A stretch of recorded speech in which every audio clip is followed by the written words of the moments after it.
Welcome to study channel. मेरा नाम है मोहम्मद कैसर। बात करेंगे यूपी बीएड 2023 के ऑनलाइन फॉर्म में ऐसी कौन सी 5 गलतियां हैं जिसे आपने कर दी तो आगे चलकर आपको समस्या देखने को मिलेगी। या तो आपका फॉर्म ही रिजेक्ट हो जाएगा या फिर आप काउंसलिंग के समय फंस जाएंगे जब आपको डॉक्यूमेंट्स दिखाने होंगे। तो वीडियो में लास्ट तक बने रहिएगा, सारी जानकारी आपको दी जाएगी बिल्कुल डिटेल में और ऑफिशियल। लेकिन आगे बढ़ने से पहले एक ज़रूरी सूचना।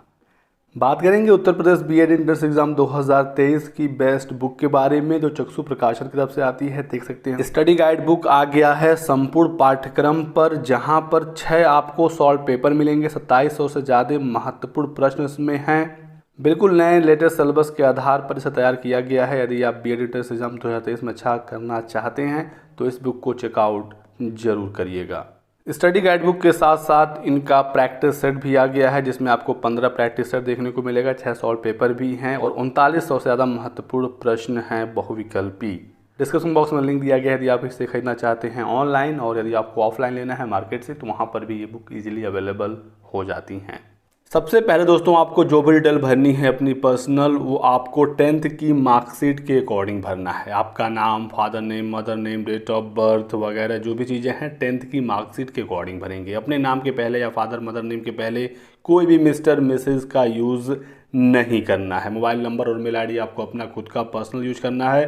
फॉर्म भरने से पहले आप अपने सभी सर्टिफिकेट मार्कशीट अपने सामने रखेंगे ताकि कोई दिक्कत ना हो। सभी डॉक्यूमेंट अपलोड करने हैं, फोटो, साइन, इंडेक्स फिंगर का निशान, 10th, 12th, final year, graduation की मार्कशीट वगैरह, आपके कास्ट सर्टिफिकेट, सब कुछ अपलोड होने हैं। तो सब कुछ रेडी रखिए, स्कैन करा लीजिए, तभी फॉर्म में आगे बढ़िए।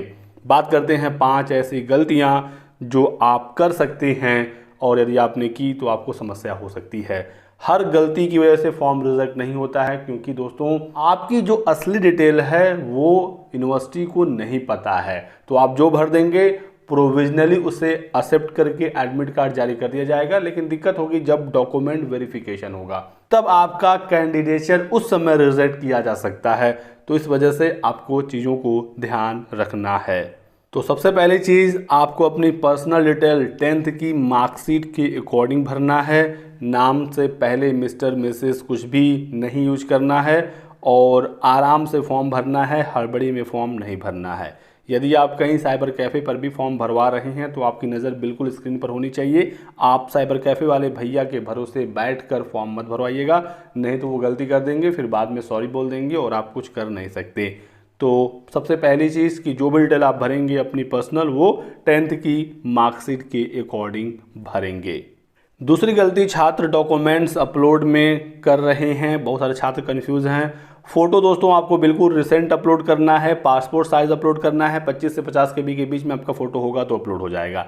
सिग्नेचर भी आपका 50 KB से कम का होना चाहिए। और इंडेक्स फिंगर का इम्प्रेशन अपलोड करने में छात्र गलती कर रहे हैं। कुछ लोग अपने अंगूठे का निशान लगा रहे हैं, थंब इम्प्रेशन। आपको थंब का इम्प्रेशन नहीं लगाना है, इंडेक्स फिंगर का इम्प्रेशन लगाना है। इंडेक्स फिंगर यानी कि आपके अंगूठे के जस्ट बगल वाली उंगली आप यहाँ पर देख सकते हैं।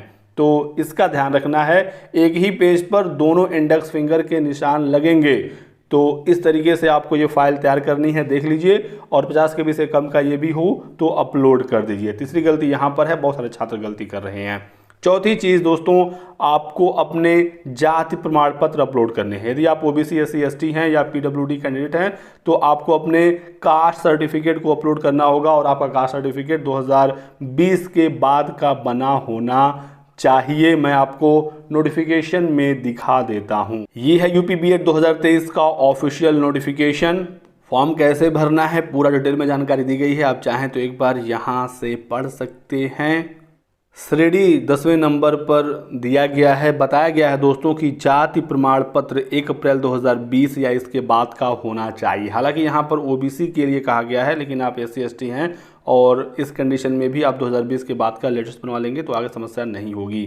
इसी के साथ साथ जो OBC के छात्र हैं उनको आय प्रमाण पत्र अपलोड करना है और आय प्रमाण पत्र 1 जुलाई 2022 के बाद का होना चाहिए। तो जाति प्रमाण पत्र 1 अप्रैल 2020 और आय प्रमाण पत्र 1 जुलाई 2022 के बाद का बना होगा तो ही वैलिड होगा।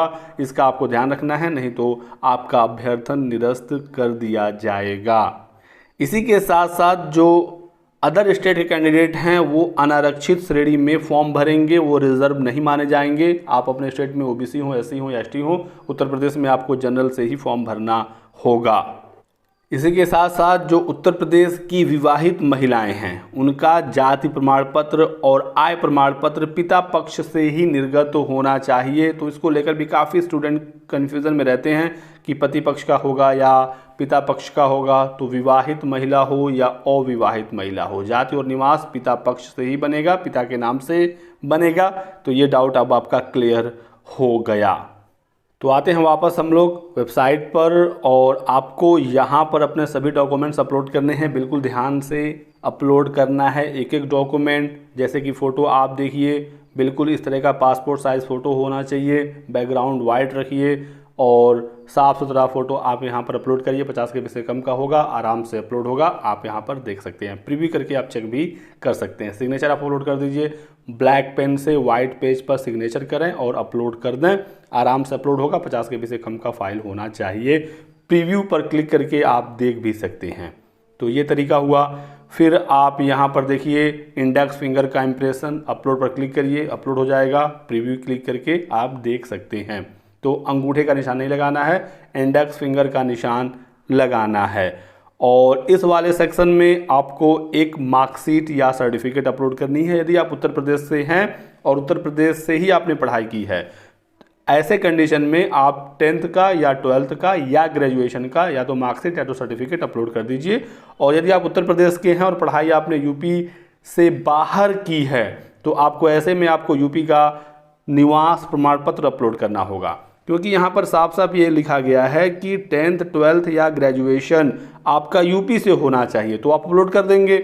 और यदि आप यूपी के हैं, बाहर से पढ़ाई की है, तो आप यूपी का निवास प्रमाण पत्र अपलोड कर दीजिए। और जो छात्र यूपी के बाहर के हैं तो उनके लिए यहाँ पर लिंक है, क्लिक हियर पर क्लिक करेंगे और एक PDF फाइल डाउनलोड होगी, इसे फिल करेंगे और फिर इसको स्कैन करा के अपलोड कर देंगे। उत्तर प्रदेश का जो मूल निवासी नहीं है उनके लिए ये फॉर्मेट है, यूपी वालों के लिए नहीं है। ठीक है, आप यहाँ पर मजिस्ट्रेट वगैरह से वेरीफाई कराएंगे, उनका मुहर लगेगा, ये स्कैन होगा और फिर अपलोड आपको करना पड़ेगा। और यदि आप EWS के छात्र होंगे तो आपसे वो सर्टिफिकेट ही मांगा जाएगा। अब आप यहाँ पर परेशान मत होइएगा कि हमसे तो EWS नहीं मांगा, हमसे तो कैटेगरी वाली सर्टिफिकेट नहीं मांगी। यदि आप फॉर्म भरते समय जनरल सेलेक्ट करेंगे तो आपसे जाति प्रमाण पत्र नहीं मांगेगा। जनरल के बाद यदि आप EWS पर क्लिक किए होंगे तो आपसे EWS मांगेगा। तो आप जैसे जैसे अपने फॉर्म को भरेंगे, जो जो डिटेल डालेंगे वही आपसे मांगा जाएगा। अब आप यहाँ पर बीएड का स्ट्रीम सेलेक्ट कर लीजिएगा, कोई समस्या नहीं होगी। 10th का आप यहाँ पर अपना डिटेल भरेंगे, बोर्ड का नाम, प्राप्तांक, पूर्णांक।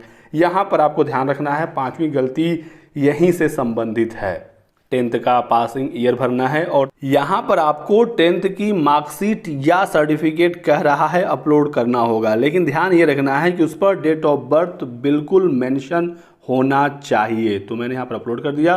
10th का मार्कशीट या सर्टिफिकेट दोनों में से कुछ भी अपलोड कर सकते हैं, लेकिन उस पर डेट ऑफ बर्थ तो होना ही होना चाहिए। और फिर 12th का डिटेल आपको भरना है, यहाँ पर आपको मार्कशीट ही अपलोड करनी है, सर्टिफिकेट वगैरह नहीं करना है। जिस पर मार्क्स है वही करना है। 12th का डिटेल्स को आराम से फिल करिए, प्राप्तांक, पूर्णांक, पासिंग ईयर और फिर अपनी मार्कशीट 12th का अपलोड कर दीजिए।